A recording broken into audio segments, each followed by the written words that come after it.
mingit iseseisvust enam. Vastupidi, me hoiame Venemaaga kokku ja küll me siis hakkame mingisugust majandust sepitsema seal. Mõtlesin, see on nonsense, ei osku tulevikku oodata. Ja nagu hävinevad kõik asjad, nii samuti hävineb ka see valitsus varem või hiljem. See on fakt. Mil viisil ta kaob, see on juba üks asi, kas ta kaob valutult või ta kaob valuga, ma ei tea. Omal ajal rahvarinne pehmendas selle üleminekut ja see oli praktiliselt, nagu kommunisti poolt looda, sinna vahepuhver poliitiline, eks.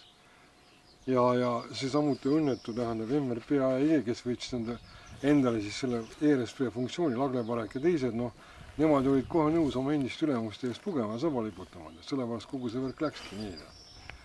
Ja eestlane on alati olnud poliitilises mõttes täiesti orienteerimatud.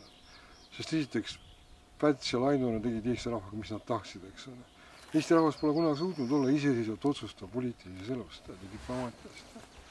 See, et osteti kunagi ühesõnaga allveelaevakisid, mis olid täiesti mõttetud ostud, eks ole, muidi seapikki ja kanamune, eks ole, võlapähe Inglismaale, ühesõnaga võeti riigikassast raha, eks ole, töötati kõigi maade luurete jaoks, see pole mingi Eesti riik, see on lihtsalt valitsuse tasemel turg, eks ole, kus Päts püüdis ennast müüa nii palju kui suutis, mitte nii kallilt kui suutis, nii palju kui suutis.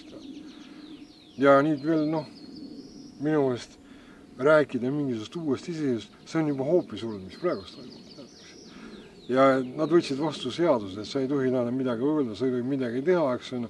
See on umbes nii, et võtta ennast ahelikult, pange käed rauda ja liikugu meiega koos, eks ole. See ei ole enam riik. Ja mulle tundub seda, et asi läheb siin riigis, tänu sellele läheb väga viletsaks. Miks? Sellepärast ega majanduskriis ei lõpnud, see aina süveneb.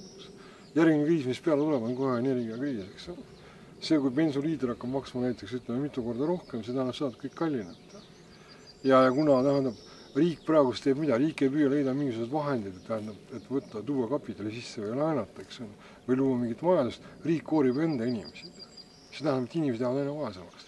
Ja see tähendab, et inimese ostuvõime väheneb.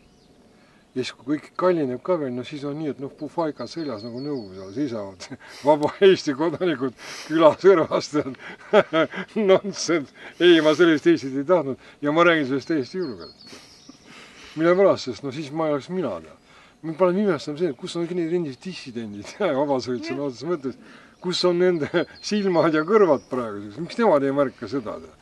Neil on põhiline see, et me võime olla täiesti totalitaarses Eesti riigis, aga ikkagi oma riik. Ei, see ei ole nii. Riigis peab olema kord, riigis peab olema seadust. Ja seda enam, et kui mingi ajakirjanik juba hakkab määrama, mida võib avada netis ja puhanda, siis minu meelest asi on täitsa ikka pepust või kannikast. Ma ei tea, kumb on parem. Ja ma arvan, sellest piisab praegu. Pane ta kinni.